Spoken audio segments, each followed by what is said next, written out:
그러면 인플레 관점을 바랐을 때 중국의 생산 가능기가 올라갈 때는 생산하는 나라의 생산량이 증가하잖아요. 그죠? 그러면 이건 인플레 요소입니까? 디플레 요소입니까? 디플레 요소지. 공급량이 늘어나니까. 그죠? 그리고 이제 미국은 소비를 많이 하니까 미국이 늘어나면 소비. 그러니까 이때는 공급과 소비가 같이 늘어나니까 이건 뭐겠습니까? 번영이죠. 그런 거 아니겠습니까?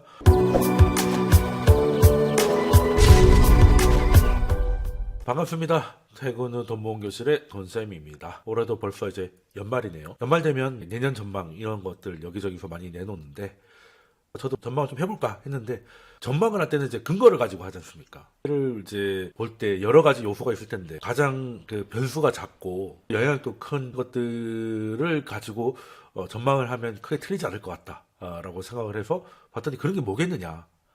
예측하기 가장 쉬운 것 중에 하나가 인구죠.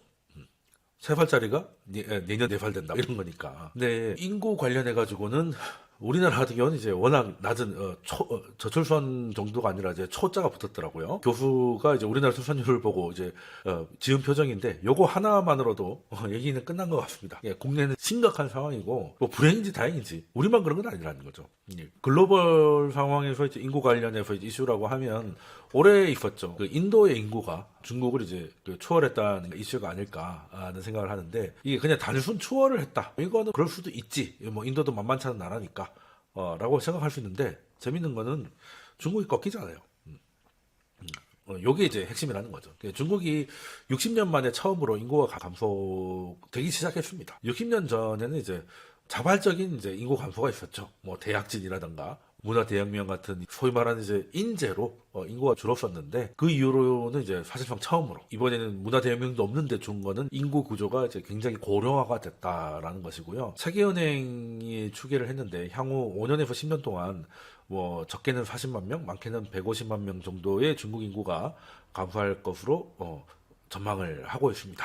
근데 일단 중국은 저는데 또 느는 곳은 있어요. 말씀드린 인도가 있고 중동이라든가 동남아시아 같은 경우에는 인구가 지금 증가하고 있죠. 증가하고는 있는데 중국의 감소가 크니까 전반적으로는 이제 조금 좀 빠지고 있는 그런 상황이 되고 있는데 일단 제가 앞서 말씀드린 것처럼 경제를 전망할 때 가장 변수가 작고 확실한 것 중 하나가 인구인데 인구가 이제 중국이 꺾이고 인도, 동남아, 중동 쪽으로 이제 상승이 이어진다고 보면 그 성장의 무게 중심이 그쪽으로 좀 이동할 가능성이 높다는 예상을 하기에는 어렵지 않을 것 같습니다.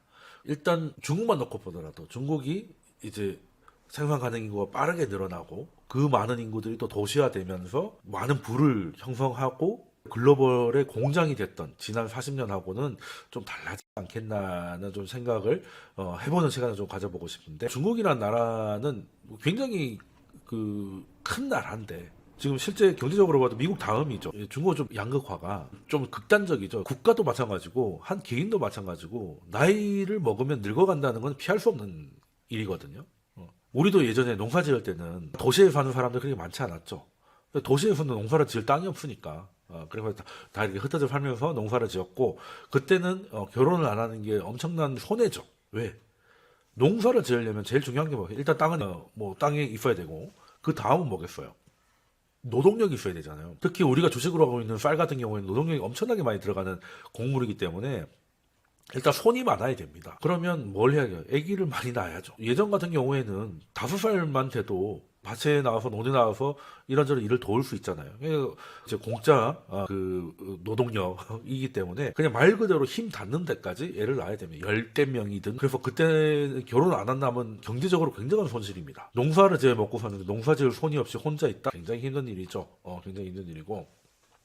근데 문제는 농사만 지을 때는 아무 문제 없었다 이거예요.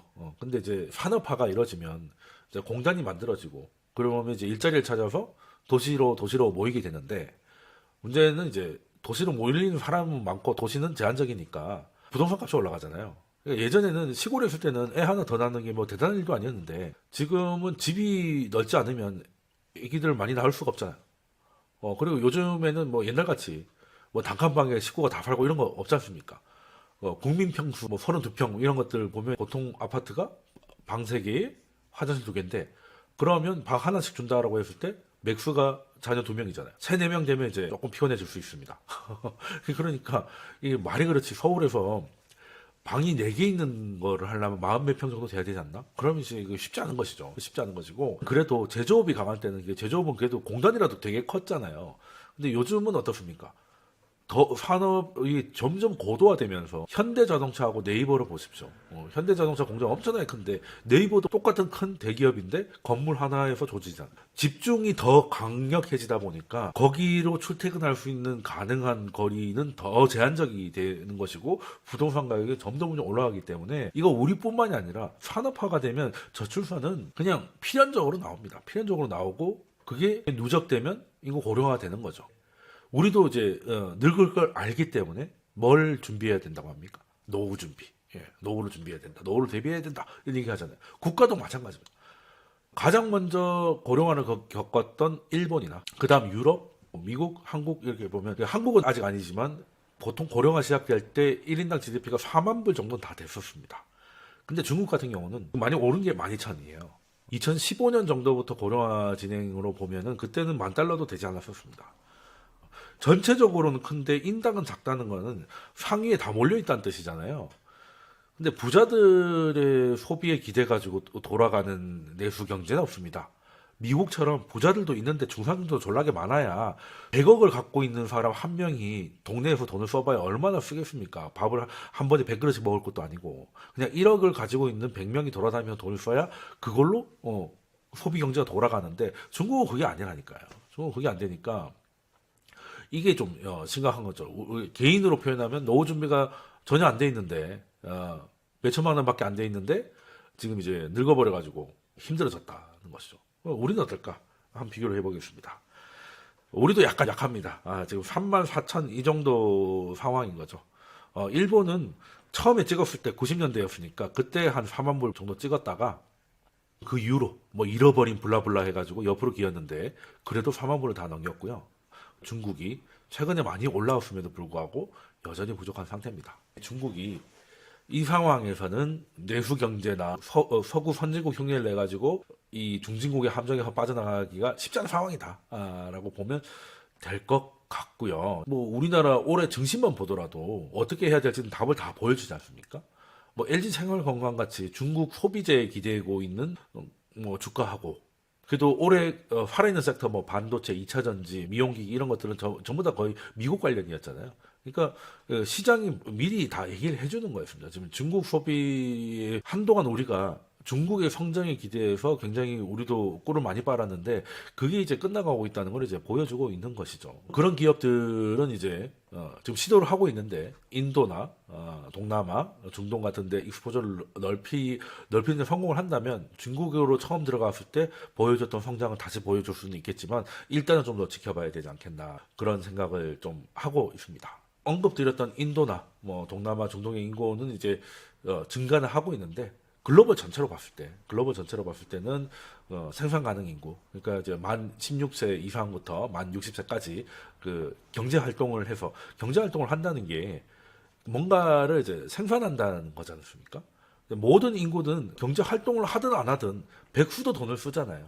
그래서 총 인구는 수요를 보면 되고 공급은 생산 가능 인구를 보면 되는데 생산 가능 인구가 이제 2015년, 그러니까 중국이 꺾일 때부터 글로벌도 이제 고점을 찍고 좀 꺾이고 있는 상태입니다. 2차 대전이 끝나가지고 젊은이들이 많이 죽었던 시기가 있었잖아요.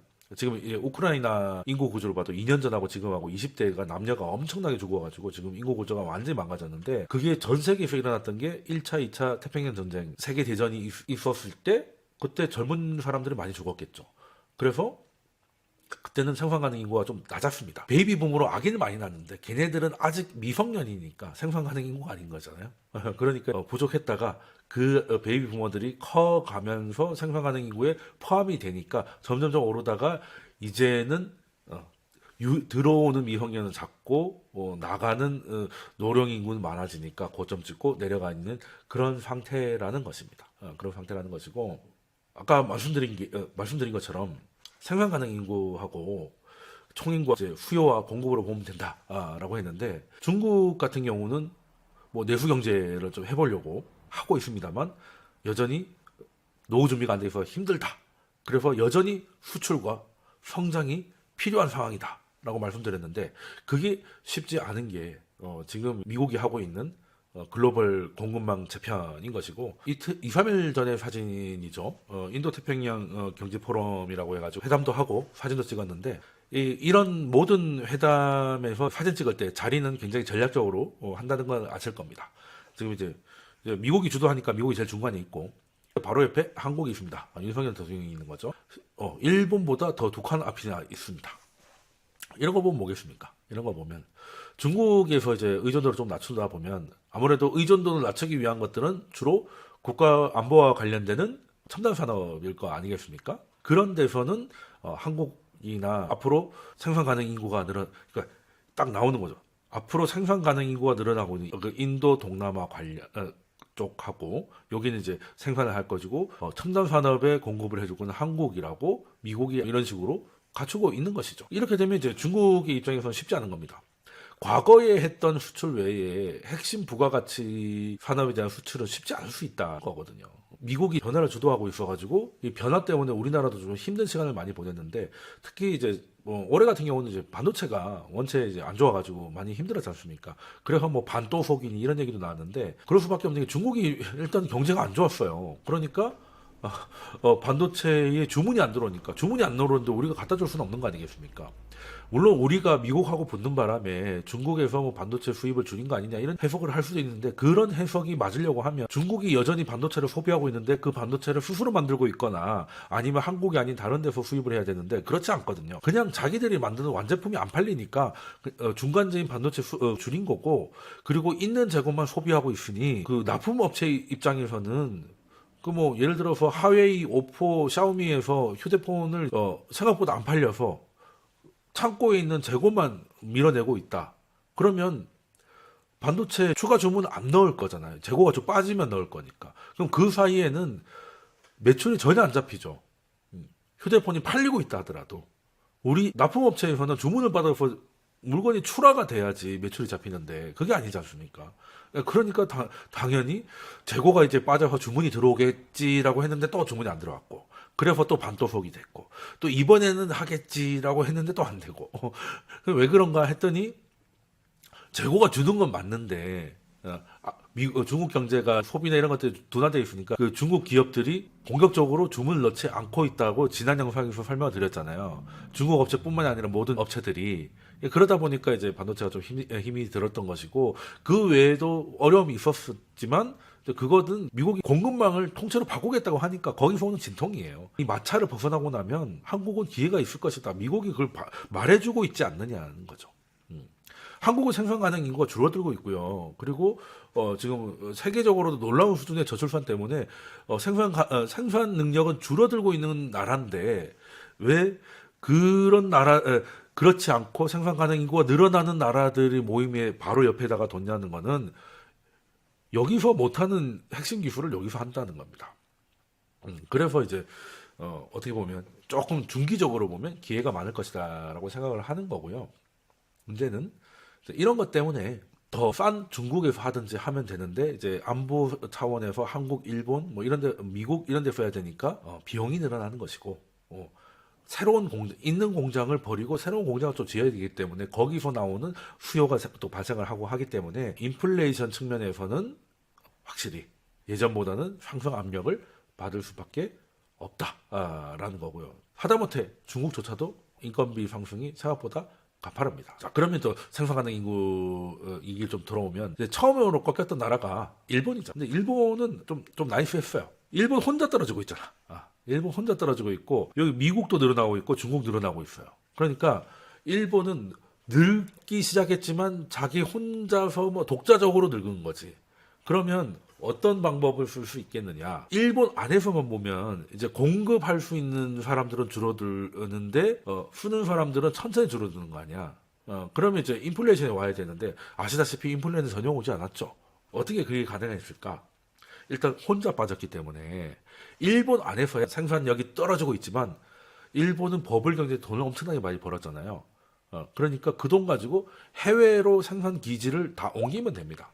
태국, 뭐 중국, 일본, 한국, 유럽 이런 식으로 전 세계 인구가 늘어나는 쪽으로 옮기면 됐다는 거죠. 거기서 저렴한 인건비로 물건을 만들어서 수출을 하면 또 일본 거 수출도 잘 됐지 않습니까?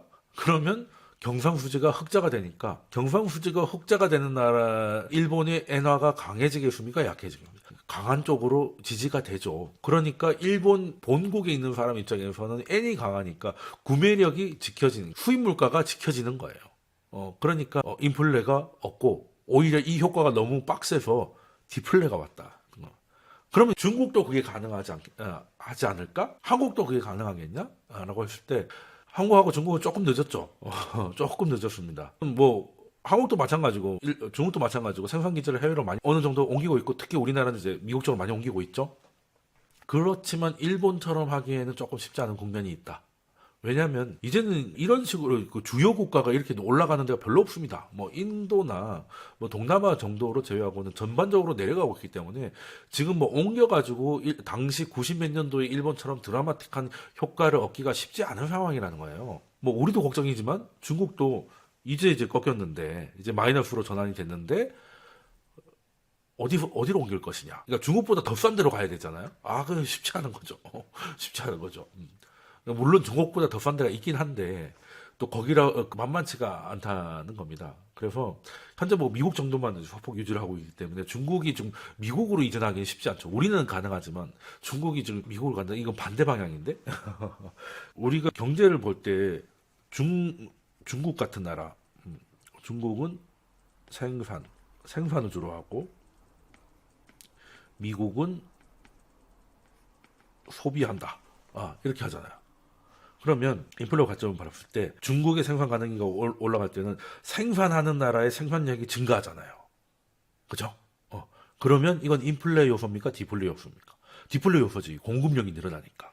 그죠? 그리고 이제 미국은 소비를 많이 하니까 미국이 늘어나면 소비. 그러니까 이때는 공급과 소비가 같이 늘어나니까 이건 뭐겠습니까? 번영이죠. 그런 거 아니겠습니까? 많이 만들고 많이 쓰니까. 그래서 이게 상식이 된 거 아니겠습니까?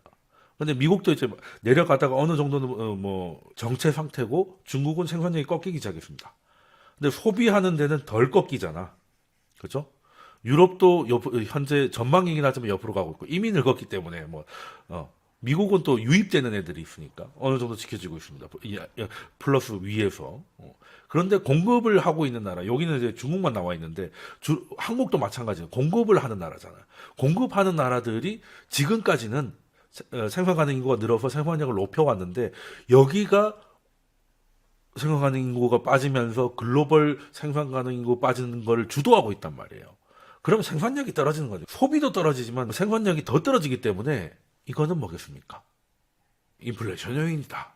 과거와 같이 물건도 계속 싸고 뭐 이런 시절은 사실상 좀 끝났구나. 근데 과거의 그 풍요와 번영이 어떻게 왔냐라고 보면 2차 대전, 1차 대전이라는 엄청난 비극 때문에 너무나 많은 사람들이 특히 젊은 사람들이 많이 죽음으로 해서 그래서 나중에 베이비 부모가 나왔고 그 아이들이 커서 공급력을 높이는 데 기여를 해요. 골이 너무 깊었다 보니까 이제 또 산이 너무 높은 거고 또 산이 높으니까 좀 내려가는 이런 상황이 좀 길게 보면 4, 50년 사이클로 돌고 도는 거죠. 그러니까 극단적인 비극이 있었고 그 이후로 인류 사이에서 보기 드문 풍요와 평화의 시대가 있었고 근데 이제 그게 끝나가고 있다. 뭐 그렇다고 1, 2차 세계대전처럼 전쟁으로 가는 건 않겠지만 그래도 전쟁이 많이 늘고 있잖아요. 세계대전은 아니지만 그리고 없는 줄 알았는데 인플레이션 다시 나오는 것도 돌고 있는 거라고 좀 봐야 되는 것이고 그리고 이제 정부 입장에서 봤을 때는 이게 우리도 국민연금 가지고 이제 고민이 많지 않습니까? 방법이 있겠습니까 이거? 방법 그냥 지금까지 낸 거 그냥 안 받는 걸로 하고 앞으로도 안 내고 그냥 여기서 그냥 없던 일로 했으면 좋겠다는 생각도 들 정도인데 이게 뭐 우리나라의 문제만은 아니긴 하죠. 일단 이렇게까지 인구 구조가 이제 망가질 거라고는 누가 생각을 했겠어? 전 세계적으로 인구의 이제 부양 부담 굉장히 좀 늘어나고 있는 상태죠. 돈을 버는 사람이 그 돈을 벌어 가지고 먹여 살려야 되는 사람들이 늘어나고 있다는 거지 않습니까? 딸린 자식, 뭐 노부모, 뭐 이런 거라고 생각을 해도 되는데 이렇게 되면 개인도 힘들지만은 국가도 뭔가를 많이 해야 돼요.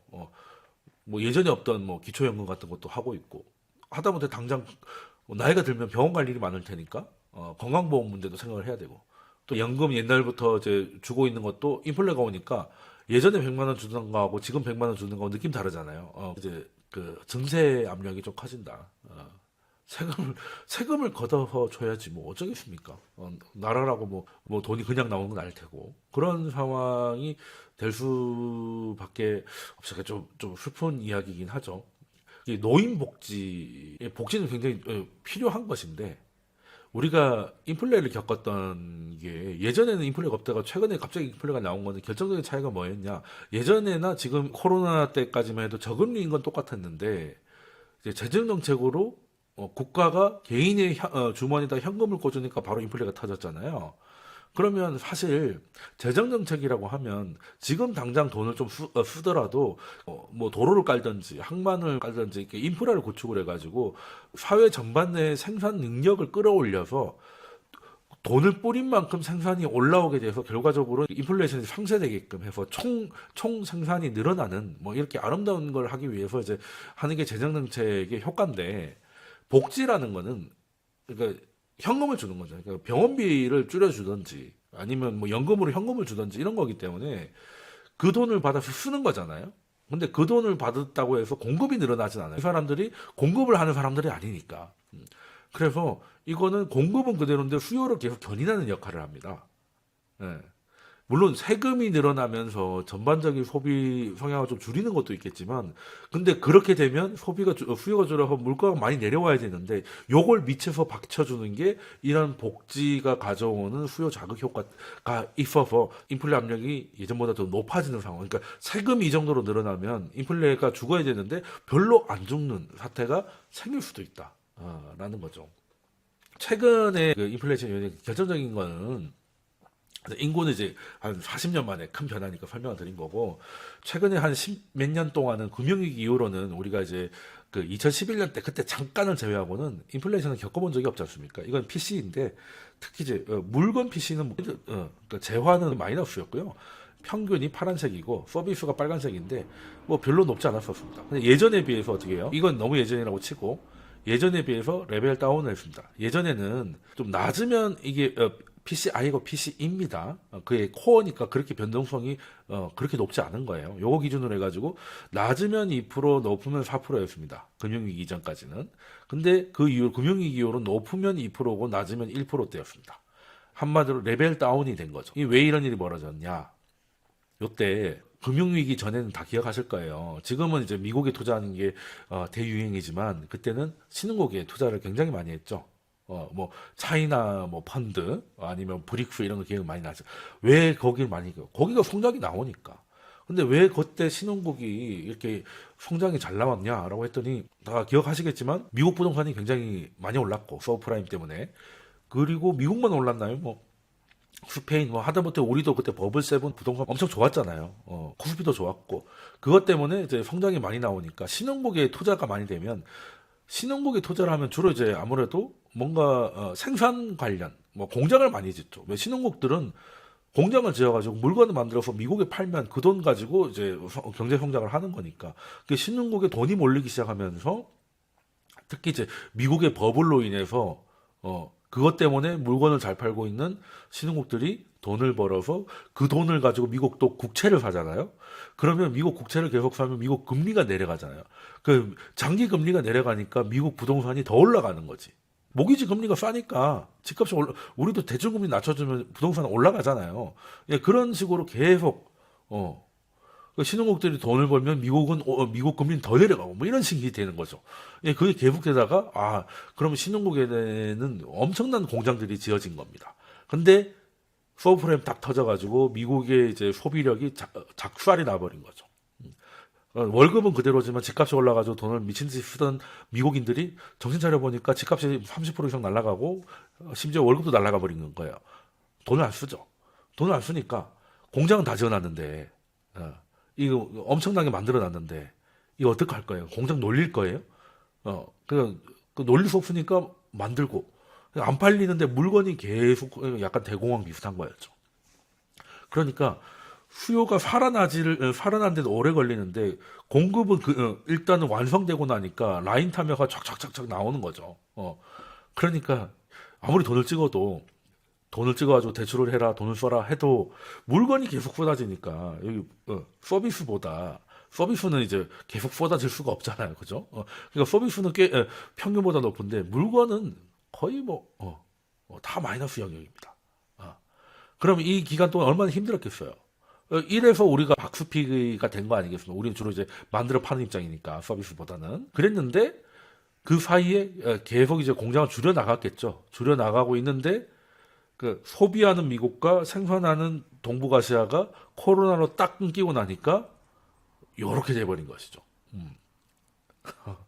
그러면 요때는 이 구간에서는 사실 요때의 경기를 너무 좋게 봐가지고 생산 능력을 너무 키워놓은 상태에서 또 생산 가능 인구도 늘어나고 있는 상태가 합쳐져서 생산량이 클라이막스를 찍을 때 수요가 사라져서 이거를 소화하는 시간이 한 10년 정도 걸렸고 그러면 이제 우리가 이 정도까지 줄이는 게 아니라 어느 정도 생산력이 필요하다고 느꼈는데 생산 가능 인구는 빠지고 있고 지금 미국이나 이런 데서 급하게 생산력을 높이려고 공장을 짓고 하는데 시간이 좀 걸리겠죠? 그러면 그게 이 수요만큼 생산력이 올라와서 물가를 낮추는 데까지는 또 시간이 걸리겠죠. 한동안은 요쪽 레벨 쪽으로 가지 않겠나는 생각을 하는 거죠. 요쪽 레벨. 요때는 이제 공급 시대였으니까. 그래도 요때 정도로 좀 가지 않을까는 좀 생각을 좀, 하고 있습니다, 저는. 그래서 인구를 봤을 때나 아니면 이제 경기에 대한 투자, 그리고 설비 투자, 뭐 이런 것들을 봐도 한동안은 이제 물가는 내려가겠지만 그 도착 지점은 과거보다는 높을 것이고 지금 시장은 새로운 레벨을 찾기 위해서 흔들리는 과정이다. 근데 큰 틀에서는 인구 구조도 인플레이션을 지지하는 쪽으로 가고 있기 때문에 저는 연준이 지금 2%대를 그 물가 목표로 잡고 있잖아요. 올릴 거라고 봅니다. 지금 미리 인플레이션과의 전쟁이 끝나지 않았는데 그 말을 하는 게 옳지 않다고 생각해서 말을 아끼고 있을 뿐이지 올릴 거라고 봅니다. 이런 것들을 좀 감안하셔가지고 이제 연말이고 하니까 당장 다음 주부터 이런 종목 관심을 가져주세요 이런 것보다는 조금 이제 먼 이야기를 이제 하면서 이런 생각을 좀 해보는 시간을 좀 가져볼까 해서 첫 번째로 인구를 설명드렸고요. 다음 시간에는 영상이 좀 길어지니까 다음 시간에는 인구뿐만이 아니라 이제 이 진영의 문제. 지금까지는 다 냉전으로 둘로 싸워 나눠지다가 하나로 합쳐졌다가 다시 나눠지고 있는 이 상황이 또 어떻게 앞으로의 글로벌 경제 환경을 만들지에 대해서 이제 다음 영상에서 설명드리도록 하고 혹시 좀 일찍 궁금하신 분들은 제 채널 구독하시고 그리고 제가 하고 있는 채팅방에 찾아오셔가지고 거기서 토론도 가능하고 하니까 오시면 도움이 되실 것 같습니다. 그러면 이번 주 태훈의 돈봉교실은 여기까지 하도록 하겠습니다. 감사합니다.